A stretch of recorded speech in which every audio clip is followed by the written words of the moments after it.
SCP-061. Object Class Safe. Special Containment Procedures. The source code for SCP-061 is to be kept on a standard archival quality read-only data compact disk or CD-ROM. 4 copies of the CD-ROM with this source code are to be stored in separate maximum security inanimate object lockers, except for purposes of approved experimentation. SCP-061 is not to be loaded, compiled, or run. Research proposals for SCP-061 require written approval from Site Command. Only 4 copies of the CD-ROM containing the source code for SCP-061 may be used at a time. The CD-ROM is to be returned to storage immediately after having been used to load the source code for SCP-061 to a device.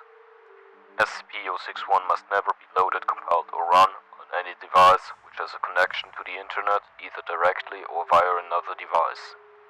SCP-061 must never be loaded, compiled, or run on any device which is physically capable of wireless connectivity, regardless of whether this connectivity is in use. For purposes of approved experimentation, SCP-061 may be loaded, compiled, or run on a LAN consisting of no more than 3 devices plus peripherals.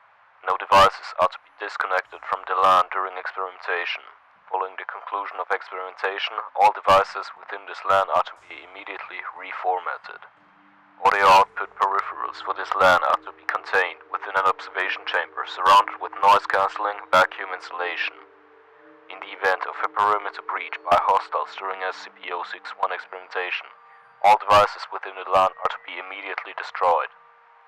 Description: SCP-061 is an acoustic computer program developed by SCP researchers with the intent of producing successful countermeasures to similar programs being developed by governments and individuals around the world. Inspired by research on SCP Command saw both the potential and harm in the ability to control the brain functions of other human beings. Laymen understand that music can elicit certain emotions and memories, or various sounds can elicit fear and excitement by simply being heard. Governments around the world have been attempting to expand on that premise for decades. SCP research is the first to elicit responses on higher mental activities. Parts of the brain affected by SCP-061 differ from those stimulated by or by subliminal messaging. Instead of acting on parts of the brain that are thought to be in control of the subconscious, acoustic frequencies produced by SCP-061 intercept conscious thoughts as they are produced and replace them. Instead of a suggestion, the human hearing center bisects the conscious thinking mind of the frontal lobe with the motor control cortical homunculus of the brain. A baseline rhythm convinces the rest of the brain that the conscious mind is asleep and effectively stops conscious thought from continuing to the rest of the brain. In return, the frontal lobe experiences a pause that resembles the psychological effects of anesthesia.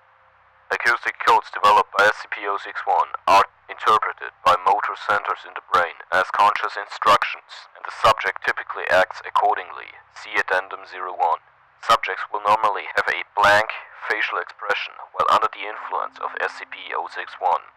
They are not responsive to attempts at conversation and express no desires, such as hunger or interest in sexual advances. Though all commands are followed without question, the effects of the auditory control ceases once the subject is no longer able to hear the program. Most test subjects report being unable to remember the actions they performed while under control, but a few have experienced the effect of watching helplessly as their body acted against their will. The intent of such research is to discover ways to counteract the effects of auditory mind control. However, only 2 methods of countermeasures have been proven successful as of yet. 1. The subject's hearing is impaired so that the individual can no longer hear the program, either by covering the ear or deafening the subject. 2. The program itself sends a coded instruction to the hearing center of the brain, permanently shutting it down. Though the ear continues to hear, there has been no progress in finding the proper code to reboot the hearing center of the brain. Addendum 01. All subjects are placed under auditory control, issued a coded auditory command, and then monitored. Subject 4402F. Command: sleep.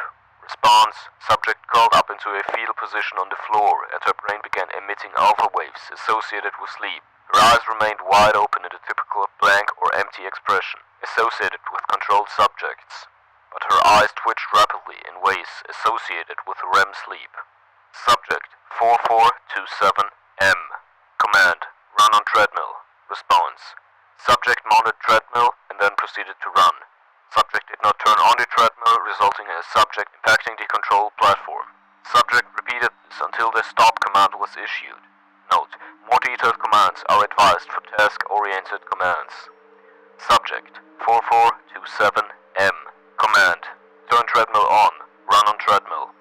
Response: subject turned on treadmill to the maximum speed, mounted and attempted to run before being ejected of the conveyor belt. Subject repeatedly attempted to turn on the treadmill to a random speed and run on it, with various outcomes. Note: more detailed commands are advised for task-oriented commands. Subject 4427M. Command: turn treadmill to jogging speed. Jog on treadmill. Response: subject successfully jogged on treadmill until stop command was issued, which resulted in subject being ejected of the conveyor belt. Note: subject should be in a safe neutral position before stop commands are issued.